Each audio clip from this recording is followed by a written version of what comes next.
if you're not thriving anymore, then it's time to try to figure out what else do you want to do, right? Mm. And that was kind of where I was at. I was 18 years in my own business, and I was like, I've stopped learning. There's no more for me to learn in this. I still want to learn. What's happening, people? Welcome back to another powerful episode of Marketing by Design. I am your host, Andy. I am the founder here at MMG Design and the host of the Marketing by Design podcast. And I want to thank you guys for following along on this journey with me. Today's episode is with a very special guest and close friend of mine. She's collaborated with our business, and her name is Laurie Leer. Laurie Leer is the recently appointed marketing director of one of the biggest corporate accounting firms in the country, SingerLewak. With over 500 employees across 18 locations, Laurie has a lot to manage. This is going to be a super real conversation on how you manage communications across such a big team of talented contractors and in-house people. We're going to talk about how she manages her own energy so that she can disperse it amongst the team members. We're going to talk a little bit about her business ownership and freelance career before she transitioned to such a high-stakes corporate role at SingerLewak. And we're going to touch a little bit on a lot of the topics and trends in marketing today. Remote teams, communication, avoiding burnout, all the important things that come with being a leader in today's marketing environment. This is just an awesome conversation. Laurie is someone I look up to a ton, and I feel very blessed to have collaborated with her on a professional level as well. Make sure you guys drop a comment, let us know what you think. Quick shout out to the AMA, our presenting sponsors for the show. This is entry number 103 of Marketing by Design. And without further ado, please welcome Laurie Leer. I started designing when I was 16, so I'm very old now. It's almost over 30 years ago, but it was at the time where Macintosh was becoming like super popular and Adobe was becoming really popular, but it hadn't taken off yet. So our high school got a computer lab of Macintoshes donated, and so that's where I started. And then I was like, I love this, and I went to college. And then I met a professor at the one I chose, which is Oral Roberts University. And he said to me, if I can learn from you, I want you to be here. And that was like, I got to go to Oral Roberts University. So I went to Oral Roberts University. And then when I graduated, got one job for a marketing company, and then jumped into my own. And then fast forward 18 years later, decided I didn't want to do my own thing anymore. And then said, I want to learn from people because I'm not learning anymore. So jumped into corporate world, had my first corporate job at the age of 40 or 39, because I did my 40th in Italy. So then that job led me here. And this job, I absolutely love it. I love what I do for SingerLewak. It's managing like 80 different businesses like I used to do for 18 years, but all in one place. All one theme, but I am able to twist it and turn it to that service and challenging and huge puzzle, and love it. I do love marketing for SingerLewak. Yeah. Does that answer the question? I don't know. Was that 30 seconds? I mean, I didn't keep you on the clock, but it was more than 30 seconds, which is totally okay. And then took a chance, and they just like helped and informed, and I can tell you, I must have had a meeting like every day for the last 2 years just to learn what they do so I could market it well and understand it. And I'm like 30-40% there. Like there's so much more to learn, but it's inspiring. Like I'm like, oh, I can't wait to learn more. I love to learn. So if I'm challenged to learn and then market that successfully, like that's like, oh, I can't wait to do more, you know. But that's SingerLewak. I just love it. It's like a home. Like every day is challenging. And if you're not challenging me, I'm like, I'm bored. But there's literally never going to be a time here where I won't be challenged to figure out a creative way to market these brilliant people at SingerLewak. So, yes. That's awesome. And I think I want to be, as I progress in my career a little bit, I think that's what keeps you young, right? Is always being excited to get back to it. Because when I hear you talk about that, it's like there's so few people and that have sustained a successful career, and they're still genuinely as excited as you are. And obviously, I mean, there are days when it isn't as exciting. The work feels like work because it can be a lot, especially when you're managing a big team like you and you have a lot of pressure under you, and there's a lot of people that see the work that you're responsible for, and to see how energized you still are at that age, something that's very aspirational, just for me personally, as I fail my way forward into building a career. And it's very energizing. And even like when we've had some of these meetings, you've been you're very outgoing, you're very energetic. Even if you're having kind of a rough day, sometimes I feel like you're able to turn it on for the sake of other people, and maybe at the expense of your own how you're actually feeling, which is very admirable. And I see a lot of the same stuff in the people that I look up to, like my mother and my sister, who are able to do that and have done that throughout my entire life. So it's other people can see that just from the outside. I just wanted to let you know, and it goes a long way. So Thank sort you. of You branching can't off. get me emotional or something. No, no. I mean, I'm not trying to, but I just have that It's effect well, on it's people. working, even if we're not trying to. Thank you. Thank you so much. Yeah. I save all my compliments, not like when we're talking on LinkedIn, I save them for when it's being recorded. So, um, So you have proof. No, I'm but just kidding. yeah, exactly. Yeah. So every time you talk shit about me, I just have something to reference. Um, like I remember that. Yeah. Um, but I want to talk to you about because you have experience and something we've interviewed a lot of marketers. Uh-huh. Um, they have experience of all niches, right? And marketing is so expansive. You've done a little bit of freelance work. We collaborated on some of those projects as well. What can you say about the difference and the nuances between your time spent freelancing and your time spent doing it in a very more opposite end of the spectrum of a professional setting, like SL? Are there parts of it that you recommend to people who are maybe trying to decide between one or the other? Which parts of each do you enjoy? Let's unpack that a little bit. I think for me, I did it the opposite that most people do it. Like most people start uh, working for corporate, as they call it, and then they're like, okay, did that for 20 years. Now I want to do my own thing, right? Versus Mhm. what I did was where I did my own thing and then jumped into corporate. And so it's hard to answer because as an entrepreneur, right? Like all your skills have to literally be developed, and you would know this, right? By the people that you meet, the conversations that you have, the network that you make, who are you surrounding yourself with, right? Who are you learning from? And that all has to be self facilitated, right? Like nobody's actually giving you a wage to learn so that you stay relevant and can build your business, right? Mm, So I think for that aspect, if you are a self starter and you're driven and you want to really, really learn about what you love, you can be an entrepreneur and be super successful at it. But then when it comes to working in a larger business, you have the benefit of not having to go outside your box for that leadership, for the people to help you and invest in you. It is up to you to reach out and build the relationships just like you would have to do in your own business, right? hmm It's internal business development. So if you're going to learn and you want to know what you're doing, again, it's personal investment. How am I going to learn this? And you have to reach out. So in both worlds, you have to have sort of like an entrepreneurial spirit of like, I want to do well at this. How am I going to do that? I have to surround myself with the people that'll get me there, that'll help me understand, that'll help me thrive and succeed and grow and learn. Right. hmm So I honestly don't think there's one way that's better than the other. Um, it's really just about who are you with, who's teaching you, are you growing, are you thriving? And if you're not thriving anymore, then it's time to try to figure out what else do you want to do, right?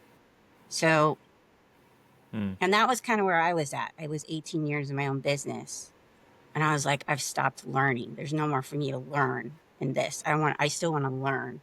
So that's why I hmm jumped into working for someone. It's a hmm hard jump. It is because you're used to like Yeah. making your own schedule and, oh, I'm going to take a few days off or whatever. And you Yeah. still have that even when you work for someone, but it's up to you again to like manage your work, manage your time, make sure things are getting done so that when you do want to take your PTO, which is what they call it, right? Hmm. You can take it and you hopefully won't come back to a mess of work. Hopefully you've done your job right, that's there and you've leveraged everybody around you. So I don't think Yeah. there is one that's better or the other. You have to be driven in both really to succeed in whatever you do. Hmm. You have to want it, you know. I don't know if that Yeah. answers the question, but No, it does because I 100%. come from both sides of it, you know. So Right. Yeah, yeah. and that's why I wanted to get your perspective on. 'Cause I think you're uniquely suited to have that perspective, and I like what you said, especially about even if you are at a full time or you're working under someone else's name, you're still responsible for getting the most out of it, right? It's not just check up and you show up and check a box and then all your problems are solved. The people that really thrive in those roles are the ones that go above and beyond, that give their team their energy like you do, and they show up for other people because a lot of the commonalities occur, and it's like I said, a lot of the members of the AMA here locally are kind of at that inflection point where they're trying to decide one or the other. I think it's a very fluid topic, and it's something that we've discussed a lot with past guests, and it's always been a really good identifier because without having done both, you don't really have the breadth of experience to speak on it like a lot of the younger people have. So super respect your take on that. When you guys are, let's talk more about you and what you're doing now at SL. So how do you guys talk about the team structure, the goals, how you sort of collaborate with your team and align on goals and missions, communicating what's important, setting together plans, stuff like that. I know it's like a 5 questions in one, but talk to me about like being a leader of a marketing team where a lot of people are seeing your work and there's a lot of, you know, juggling a lot of balls, a lot of goals that you guys are accountable towards checking and keeping stats on everything that's going on in a marketing engine like you guys are running. So talk about how you communicate as a leader with your team. It's a couple meetings a month, I mean a week that we have. We are constantly also trying to speak and communicate via our teams to stay connected because we have to and we all work remotely. So you Hmm. really have to work extra hard at that too. Um, Right. but as I kind of settled into this position, and it took a little over a year for me to really understand what we do, and audit and tax, and then our practice groups. And there's so much that we do as a company. Um, how do you break that down for your audience without overwhelming marketing at the same time, right? Like, how do Mm-hmm. we not recreate the wheel every single month so that we can actually do more internally as well, right? Because Hmm. we also have to help people internally connect because we're all basically working remote. So you got to work on that company culture too, right? Hmm. So how do you make time for public and how do you make time for internal? So we about a year and a half ago decided to break our services down monthly and then cross promote those services that would need each other, right? That would work with one another within SingerLewak. And then then we broke that down instead of doing that monthly. And then we broke that down to, okay, this is still a lot. This is still a lot to change up the theme every month. So then we changed it to, let's do a quarterly theme and we'll cross promote within 3 months. And then we can reuse our templates and put out great information and thought leadership and great videos. And it gives us more time to do that, right? Without recreating the wheel over 3 months. So now it's half the work. Now we can Hmm. take that other half of that work and communicate internally and make sure that everybody's on the same page and they know what resources are available to them. And we try to do even training, but we haven't reached one this year, but we'll get there. Um, we're a small but mighty team. Hmm. Uh, we get a lot done, and I'm so proud of the team that we have, and especially I don't know if I can say this, but bringing you in to help us out too. just sort of like helps that vision build, right, of all that we can do. Um, and we really are seeing the payoff with just taking the little extra care so that we're not hurrying every month to do something. We're actually putting articulate thought into what we're doing and what the audience needs to hear Mm-hmm. from our partners and from our directors of how we can help. And I've seen it work much better, but that also comes with just our whole team having an understanding of what we do because we do Mm-hmm. so much, right? That if you don't have a clear basic Mm-hmm. understanding of we're audit, we're tax, we have subservice groups of audit and tax, we're informatics, we're franchise, we help business startups, we're a business solutions group. Oh, Mm-hmm. and we do business management. How do you tackle all of that? Well, you have to take it quarterly and cross promote so people know we do all these different things. And then your audience isn't getting confused where you're Mm-hmm. just changing it up every month and trying to figure it out, right? So that's Yeah. really helped our flow. Um, we don't feel as stressed, we're able to schedule ahead of time now because we put a calendar together for the year. Everybody is aware because communication is super important, right? So all Mm-hmm. the partners who are involved, they're aware of when we're going to need them and we keep in touch with them. So it seems a little like circusy, but it all like Mm-hmm. flows. So we're just building layers and layers on top of that to make it even better, right? To implement new processes so that now this part that we're working on right now that we've got it solid, hopefully that becomes 20% of what we can do. And now we can add more layers to it. But it just takes time. You just have to make sure the layers that you have work well with one another. And then once you have that and it's like easy peasy, like you can make that cake all day without even thinking about it. Okay, now we can add another layer. And then you can add, Mm-hmm. but you've got to work with it because otherwise it'll just like, I hate to say cakes because I used to do cakes, but that wedding cake's just going to fall like if you Mm-hmm. didn't build it right. So anyway, that's how I look at it. Yeah. Yeah. I'd say I give long answers, Andy. That Give was long. such a good answer, dude. You need Okay. to stop. You need to give yourself more credit. That was so Okay. good. Oh my Okay. God. I literally, Riverside has a mark feature, and like I literally hit marks. Like that's the part that I want to clip.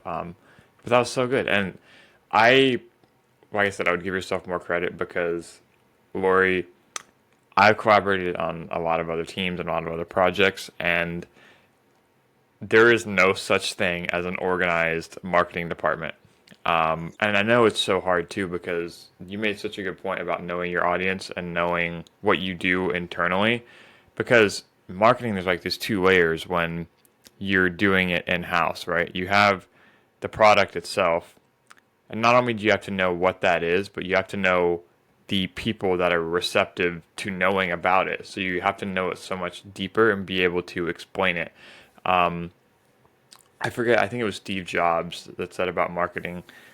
It might not have been him. Is the first name that came to mind.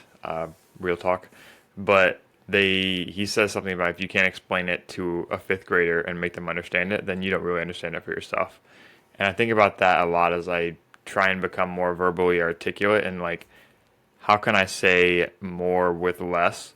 And I think that translates especially well to marketing when everything is constrained in such a 30-second clip or a one-page landing page. How do you accelerate the time to understanding and reaching the main goal? I think is a really good practice, and I think that's the first thing that came to mind when you were talking about that. Where would you say creatively, because you have a big background, especially in freelance and at SL, doing all the different all the different things, and obviously you're in the more leadership managerial role now. But if you could say what your strong suit, and maybe it is the managerial part of coordinating the team, putting a schedule together, and being the organizer. But what would you say your superpower is or your strong suit? Several come to mind for me, but I'm curious to hear what that self awareness looks like, and what you think it is for yourself. I think for me, and I've had several mentors tell me this with a smile on their face, that I'm the forever optimist. Hmm. So that helps. That Yeah. helps a lot when you're like, man, this just isn't going the right way or it's not going fast enough or whatever it is. That forever optimist to me is like, it's all right. You guys are going to do it. Just push through. You got this. Your team's great. And so the optimism just will play in my head. if I'm getting down. Weekends helped a lot with optimism because sometimes Mm-hmm. your optimism is at a forever low by the end of the week sometimes, but Mm-hmm. definitely I'm 100% an optimistic. Like I Mm-hmm. tried never to be a pessimist about anything. I'm always just like, stay Mm-hmm. positive, stay positive, stay Yep. positive.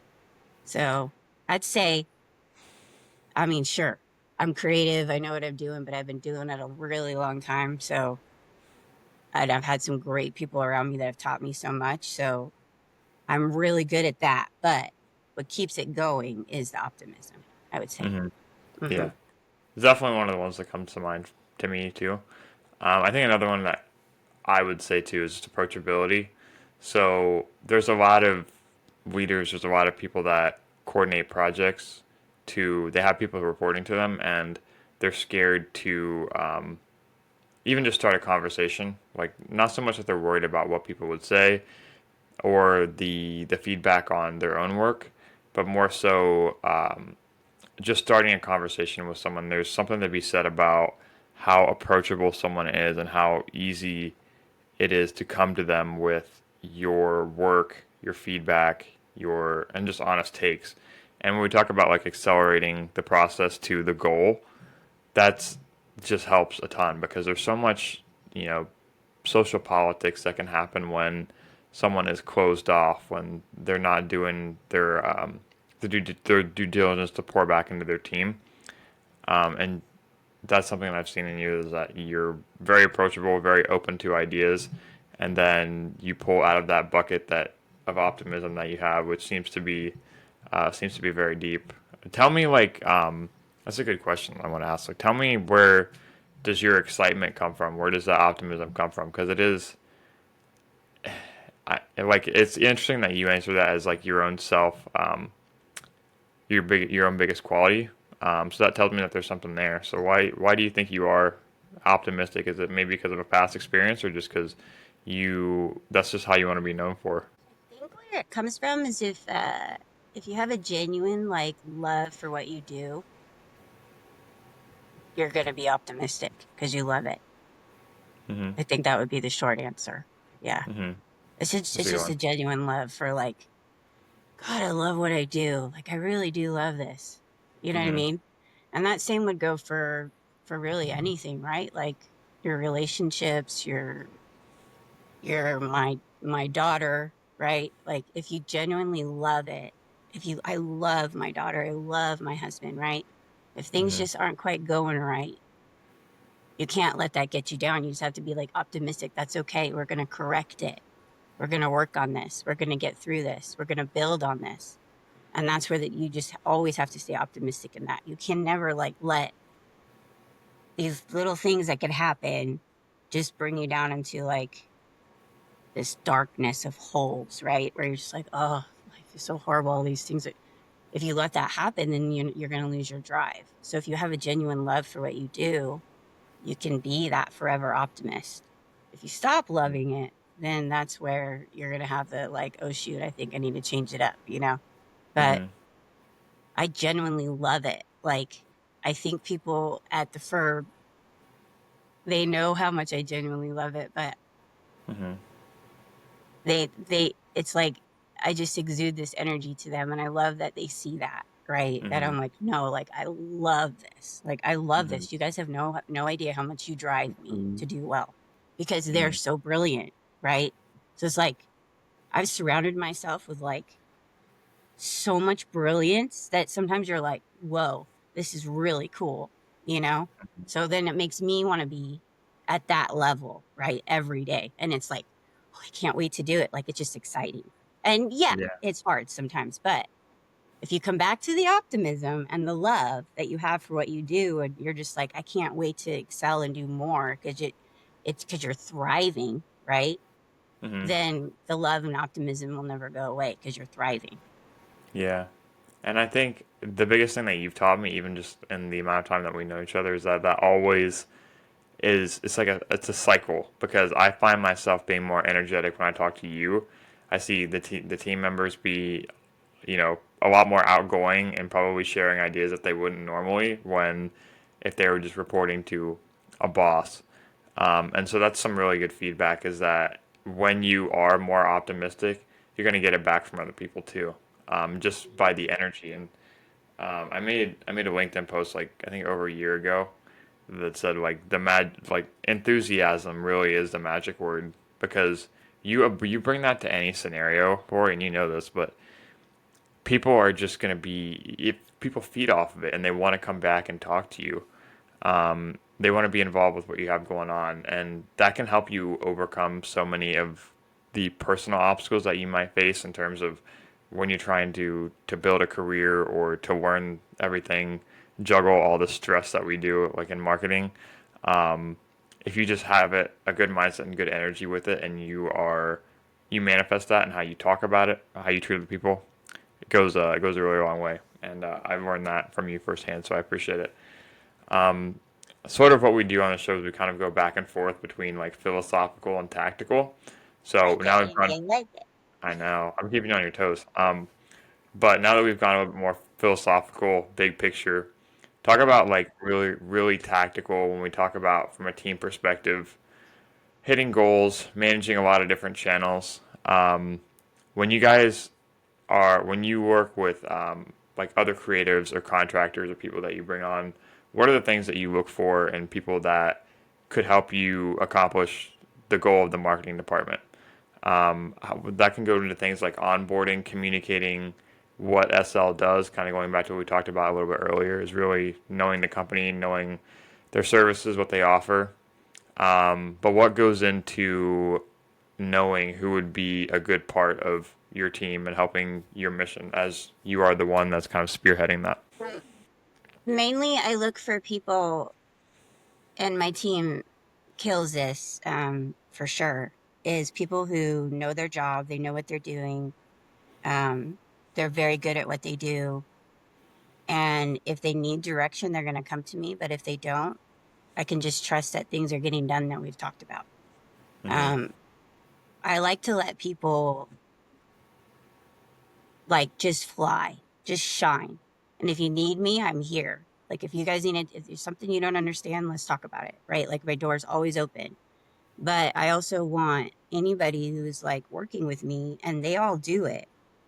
Own what you're doing and just fly with it. Like shine with it. Do your thing. Like that's why you're here. Like I don't own this. Like I've given it to you now and I don't even like just you got the direction. And if you're confused, like just come back to me and let's talk through it, right?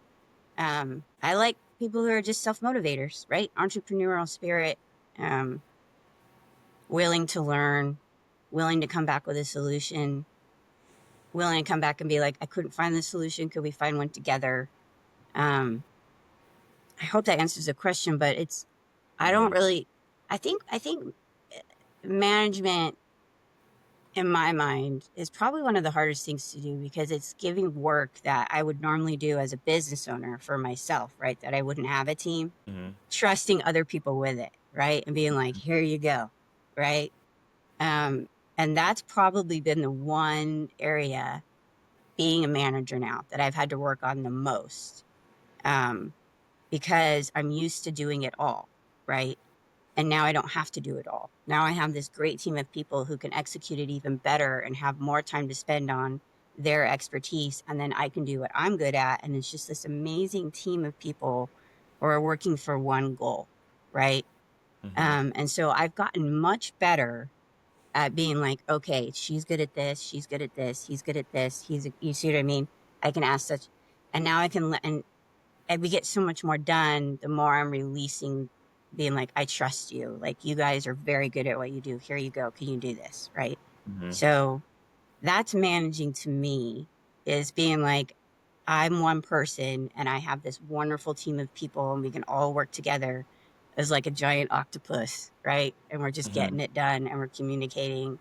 Um, I'm very blessed with my team. I feel like we do that very well. Um, we work very well together, especially with the other people in the firm too. They're very helpful, and if we need to reach out, like it literally is like a big octopus with tentacles. That we're all just working together with Mm-hmm. one, hopefully one common vision, brain goal. Yeah. Mm-hmm. Yeah, I love that analogy too. Octopus. Um, I'm definitely not gonna forget that now. But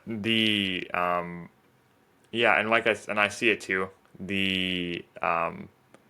And I think your attribute of being very of investing a lot into other people really helps in this because there's so many times and it's very top of mind for me as you get more comfortable sharing work, um, especially when it can fall under your name, that you do have to trust people and you have to accelerate the process of onboarding people, especially on a fast moving team. And it's not easy to do. It's like it's so counterintuitive to when you have all these goals that you have to hit every single day, all these posts that you have to make, all these channels you have to show up on. Um, it feels like it's slowing you down to have to explain what you do again. And you've done a really good job of this, just in teaching me a little bit about Elementor and how you guys set up the landing pages has been a huge help. And in turn, it also makes me a lot less self conscious to go and ask you questions in the future, which then actually accelerates the process of getting to the end result faster and getting more work done. So it does make a huge difference, and that's something that I want to talk about too as I sort of approach that realm for myself. Is how do you make people feel energized, and how do you make people feel like I feel when you teach me these things too. So that does help a lot. But I want to go more short term and sort of talk about very recent. What has you excited to like get out of bed in the morning? What are you looking forward to in the very near term and future? And just end on a high note. Like what has you stoked for life? What am I looking forward to? I'm looking forward to the summer coming up.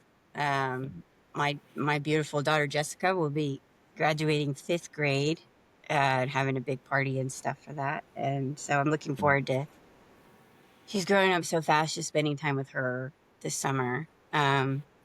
I think really what gets me excited in the morning, and it probably sounds probably really ridiculous, but I love everything that our team is working on. Um, I don't even know how to describe it. We just have so much fun in marketing. Um, Mm, so I just get excited to talk to my team and see how they're doing and how you coming on this. So you got that done. Awesome. Kudos, tackling mm, little things together. It's just a really great team of people. Like I can't say it enough, right? mm, So I look forward to that in the mornings. And then on Saturday mornings, I look forward to waking up with a cup of coffee and having no schedule whatsoever. I look forward to that. I look forward to taking my dog for an extra long walk and spending time with my husband and working on this house. It's been under construction for 3 years now and I need to finish my kitchen, which I hopefully do this Mother's Day weekend. mm. Um, I just look forward to life and the life that we're living and building and growing and I just love everything about it right now. Like I just love it. I feel very That's the blessed. optimism Yeah. again. The optimism Yeah. again. But yeah, dude, like I said, the I see nothing but positive things for you, the team, and everything in the future. Like I said, the amount of energy and life that you give to other people is going to do nothing but just accelerate progress and accelerate, your your own personality, your own impact, and it's felt by everyone else that that's on the team, and you do such a good job of that. And like I said, I hope the main goal of this episode is to have something that you're proud to share and to get it out there. Because the way that you've made me feel, just in the time that we've worked together, if anyone else can get those Lori vibes from you too, that's a win for me. So tell people as we kind of land the plane where they can find you, learn more about you, find out about SL, everything, see all the awesome assets that you guys are making. Where can they go? Well, that's a wonderful question to ask. So, if you want to learn more about me, you can always go to the SingerLewak LinkedIn, and you'll see the post there. And I think everyone has my reaction. So, Laurie Leer, and you can learn more about my background. I have a pretty extensive profile. I think I've edited it many, many times, but I think it's pretty good right now. But it is kind of long. Mm, And then as far as SingerLewak and where we can be found, we've done a pretty good job of trying to be found everywhere. So We're on YouTube, very prevalent on LinkedIn. We have a Spotify channel, The Balancing Act. We do a podcast monthly. And I feel like I'm missing one. And Instagram, actually. Mhm. We're populating into our Instagram crowd. So I think you'll probably find us anywhere. Plus, we are in 19 locations, including our corporate office. So that's from California all the way to Georgia. So hopefully, if we've done our job right in marketing, you search SingerLewak and we'll kind of come up right away. Yeah. Yes. Also the website too. Make sure you guys check that out. SingerLewak.com. Um, Absolutely. Thank you, yeah, Andy. I had to add that. I'm sorry. Man, what an awesome conversation. Huge thank you to Laurie for coming on the podcast. Make sure you guys check her out and everything she's doing over at SingerLewak. And also, make sure you guys sign up for a homepage breakdown. Quote Dan Blessing, the founder of Design Shark. Wow, this was awesome and exactly what I needed. There was so much good value in here for sure, and something I can use as a North Star to create a more effective and client facing site moving forwards. Quote, I would have paid 500 for this for sure. If you guys want another set of eyes on your website from an agency owner, founder, I'm looking at 500 websites a day. Improve your messaging and point out some of the things that you might be missing as we are all in the weeds of our own business. Sign up for those in the first link below while they're still available.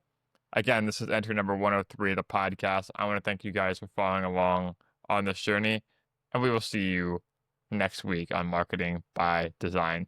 Peace.